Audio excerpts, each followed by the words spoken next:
Students, we are discussed about the equation of RLVP, that is relative lowering of vapor pressure, and we have studied about Raoult's law, right? That means what a relative lowering of vapor pressure is directly proportional to or is equal to mole fraction of solute, right? So we will solve now some problems. Here one question is there, that is at a certain temperature the vapor pressure of water is 90 mm. At the same temperature, the vapor pressure of solution containing non-volatile solute is 81 mm. What is the RLVP of the solution? Right. So from this, first we have to know that one, what is the meaning of non-volatile solute? For this non-volatile, first we have to know what is a volatile solute. Right. So now I will give example. You can assume that one. You can take an example camphor. Right, camphor is an example for volatile solute. That means volatile substance.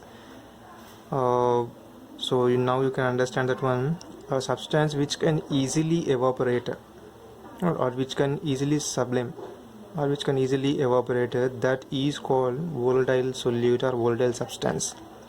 So now that non-volatile solute means reverse of volatile solute. So here I am adding what a non-volatile solute you can take as an example NaCl or sugar, all the substances. They are non-volatile in nature, and now I am adding from this question a non-volatile solute is added to the water, right? Initially water vapor vapor pressure is 90 mm. After addition of the solute, that 90 mm is decreased to 81 mm. What is the RLVP of that solution, right? So for this I am taking an equation P naught minus P by P naught, right? This is what relative lowering of vapor pressure. Now here P naught is equal to 90 mm and P is equal to 81 mm. Here P naught is equal to what?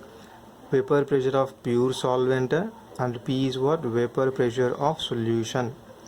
Got. So now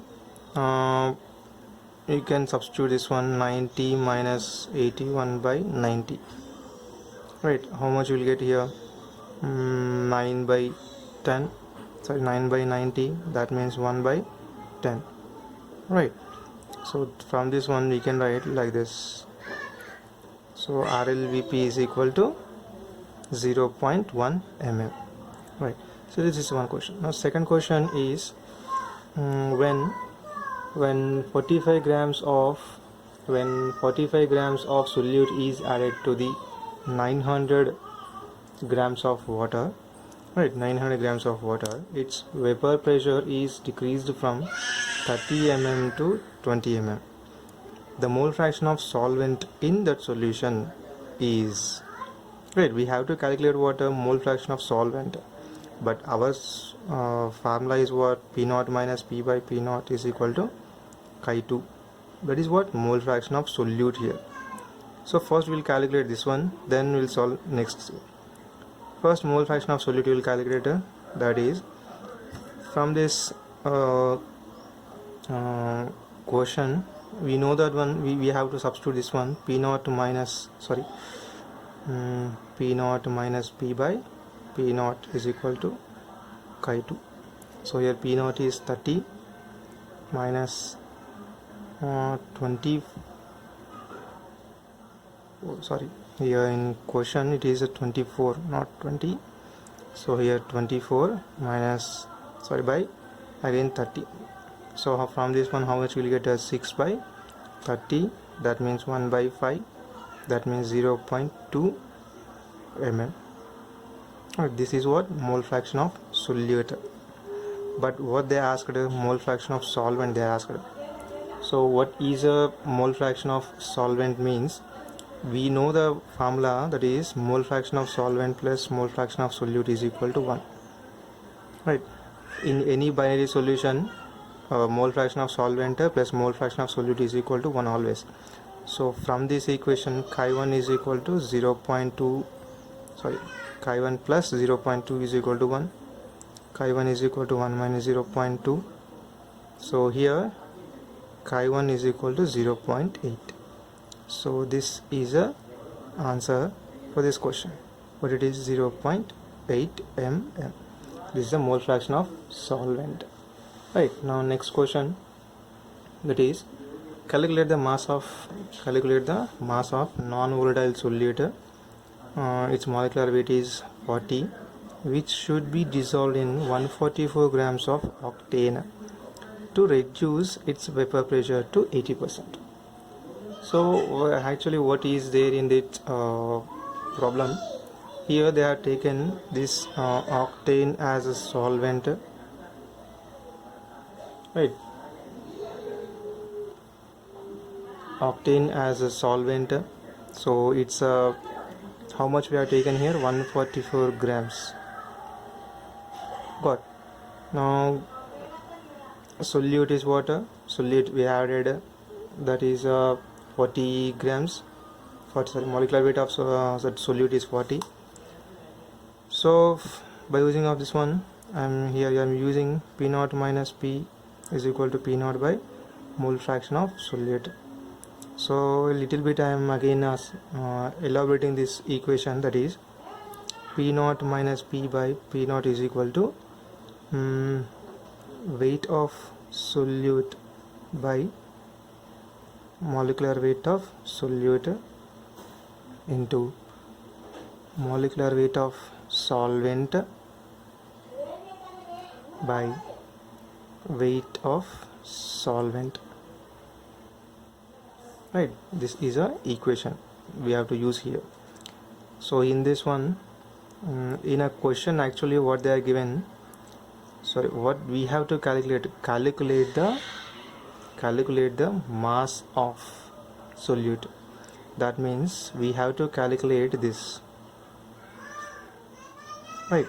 So in this one, P0 means initially there how much we have to reduce, from 100 to 80 we have to reduce. For this reduction, how much solute we have to add?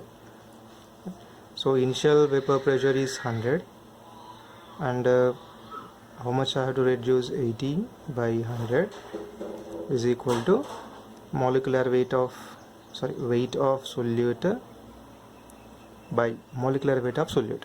How much molecular weight of solute is there in a question? That is 40, right? 40 into molecular weight of solvent.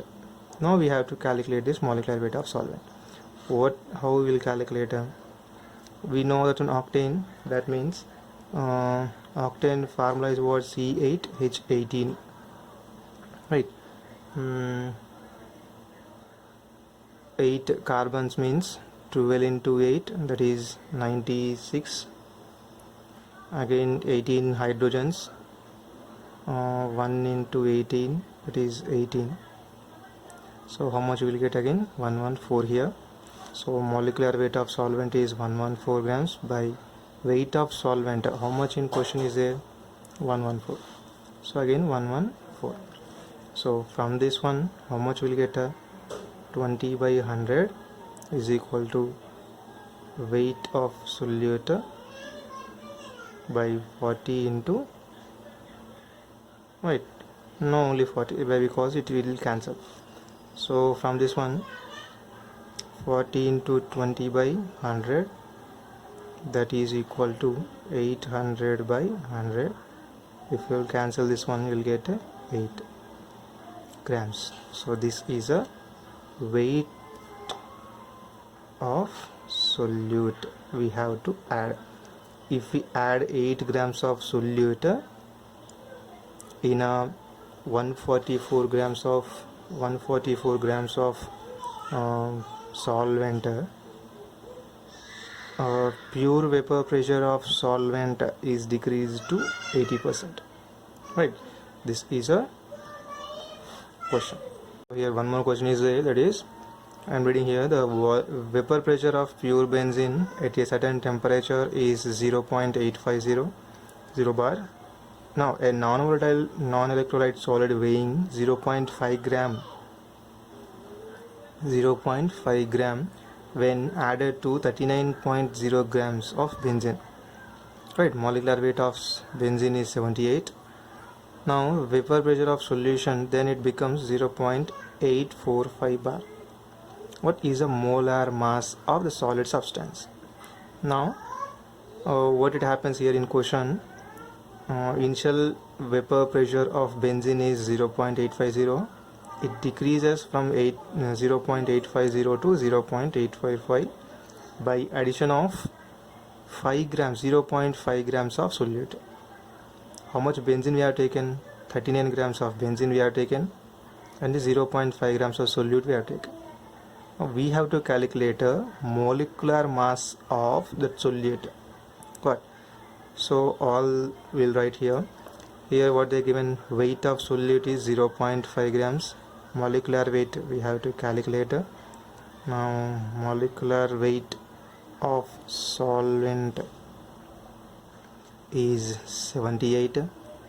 Weight of solvent is 39 grams. Right. So again we are substituting all these in terms in equation. P naught minus P by P naught is equal to weight of solute by molecular weight of solute into molecular weight of solvent by weight of solvent. So initially you know that one, P naught means what? Pure vapor pressure of solvent, and P is what? Vapor pressure of solution, and again P naught, vapor pressure of pure solvent. So what is the vapor pressure of pure solvent is here? 0.850. that means 0.850 by minus 0.845 by 0.850 is equal to molecular weight of solute we have to calculate by molecular weight of solute is weight of solute we have, that is 0.5 by molecular weight is equal to, we have to calculate into molecular weight of solvent is what? 78 by 39. But so here you will got 0.005 by 0.850 is equal to 0.5 into 2 by molecular weight. So you know that one, 2. So from this molecular weight of substance we have to calculate, that is molecular weight is equal to 0.5 into 2 into 0.850 by 0.005. So by doing all these calculation, what we will get here? 170. Right, molecular weight of the substance is 170. So this is a problem in which what they ask here, molar mass, what is the molar mass of the solid substance, that is 170. Right. Okay.